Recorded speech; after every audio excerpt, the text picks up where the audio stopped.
With Hiya Toys releasing kit after kit, it was just a matter of time before they would reinvent the genre once more with their own iteration of the newly christened Godzilla Evolved. Because I've been waiting for a year for this day to come. So with the long due wait being finally over, let's see whether Hiya Toys this time around lives up to the standards left off by its two previous releases, or if it'll leave a bad taste in the mouth of hardcore fans as Bandai did with their Monsterarts. Now at this point, it is evident that kaiju figures, especially the Hiya Toys line, stands heads and heels over its human contemporaries, in which if you're expecting to go hardcore into collecting them, the real estate market is your final destination. And while the 2019 version Godzilla happened to grow an extra inch to its 2014 iteration, the Evolved version is more or less identical regarding height, as it proudly stands at 18 centimeters or 7 inches tall. Here's Godzilla Evolved next to Gunpla, Figuarts, Figma, Warhammer figures, and Gojira, Godzilla, Godzilla, Godzilla, Godzilla, Godzilla, Godzilla, Godzilla, and Godzilla. But if the size of the Evolved Goji was impressive, it's in the sculpting department where the true beauty of the Hiya Toys line shines. As just by looking at the head, the likeness to his on-screen appearance is disgustingly similar as seen through the short snout but round and cubic head, the newly obtained spikes organically implemented, the beautifully rendered eyes, and by opening the mouth, the disgustingly detailed inner mouth as seen on screen, that all combined to make this head a screen-accurate depiction, and a far cry from those seen on its competitor. But the intricate level of details don't end here, as they were also implemented throughout the entire body. From the 4K level scales on the Big G's body, the spikes on his head passing on to the back, the detailed and bulging chest, the processed carb deficient belly, to the newly added spikes on the arms. That depicts the king of the monsters when he realizes that he's clearly out of shape and decides to adopt the carnivore diet through eating less processed carbs and instead focus on the protein, making for a more fit, lean, and mean body that was enough to turn on even his dead girlfriend. This is not mentioning the tail that, just like his pre-evolved version, retains the extreme posability brought to us by the 16-piece tail all connected via ball joints, especially with the Stegosaurus-esque tail spikes at the end that makes it a deadly weapon at close range, especially against multiple targets.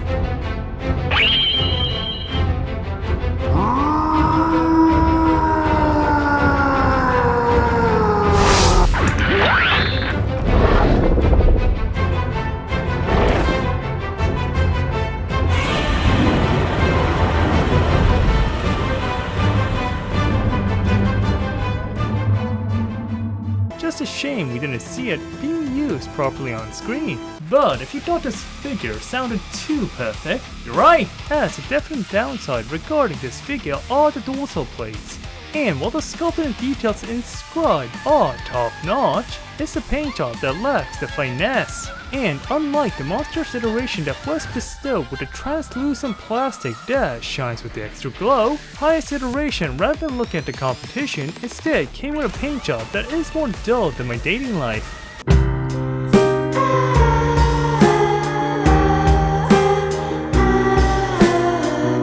Such as seen through the spikes that fail to compensate for the pink and white blend as seen on screen, and instead just a single light pink color scheme that makes even the grim world of the Warhammer universe look bright. But not all is doom and gloom, as Hiya Toys implemented a new gimmick where the middle dorsal plate is capable of pulling off its own movement. That is useful when you want to maintain the organic shape of the spikes when the Big G is in a crouch position. This is not mentioning the sharp nature of the spikes that makes the perfect instrument when you desire to contribute to the already high suicide rate of East Asia. This is sharp.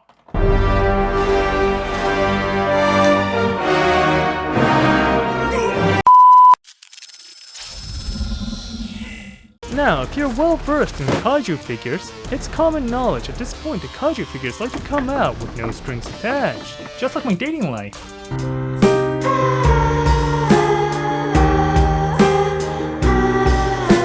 But Godzilla Evolved over here strives to be something more, or be a one-to-one copy of the 2014 version, by gifting us an extra pair of hands, and this time around, holding hands. That more or less serves no purpose, as you don't see the Big G wielding anything in the film, but it's useful when you want to use the Big G's Riz factor when he's punching opponents.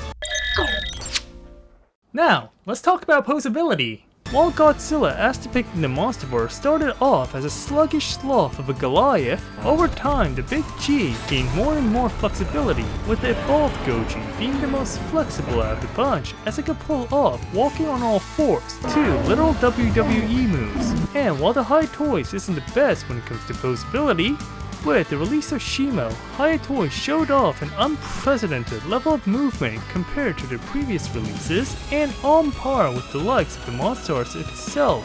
So let's see whether the Evolved Goji lives up to the standards left off by its predecessor. While the head can move only slightly up and down, side to side movement is possible, but at the cost of a gaping hole.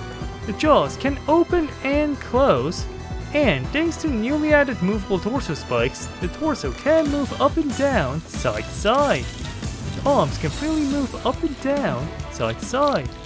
The elbows show an unprecedented level of flexibility as they can bend over 90 degrees, run-of-the-mill hand movement, a somewhat impressive leg split for a kaiju, and just like the arms, the legs similarly pull off the side to side and front and back movement, a stiff but unprecedented knee bend that enables the Big G to pull off a full-on crouch similar to those seen on his human contemporaries, or when he's in the presence of a true heretic. More or less non-existent feet movement, and an immaculate 16-piece tail connected via ball joints, allowing us to witness more or less the articulation equivalent of sex.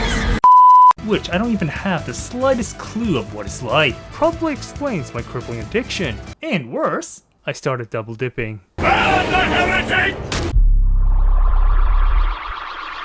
After waiting over a year's worth of delay and having a close examination of the figure, Hiya's latest iteration of Godzilla Evolved lacks the extra finesse that was seen in either Hiya's version of Shimo or another figure released this year. Not saying this figure's bad, but on contrary, a great release, as Godzilla Evolved retains all the characteristics that Hiya is renowned for, such as the intricate sculpt, the enormous size that towers over most humanoids, the newly implemented gimmicks, and the improvements in posability that rivals even the Monsterarts line. Kind of. If it wasn't stiff like my but unfortunately, Hiya screwed up big time, as the neck movement is a downgrade from his pre-evolved counterpart, the lack of any meaningful accessories. Sorry, I was spoiled by Warhammer figures, and a paint job applied in the dorsal plates that's more or less dull, all of which drags what might have been a perfect figure that could stand alongside grace to just another well-made figure. And I can't even recommend this figure because a new and better version is just around the corner. Man, I feel like I've been scammed $500,000. Instead, could I recommend a far better alternative? In doing so, I'm gonna give Godzilla Evolved over here a B+.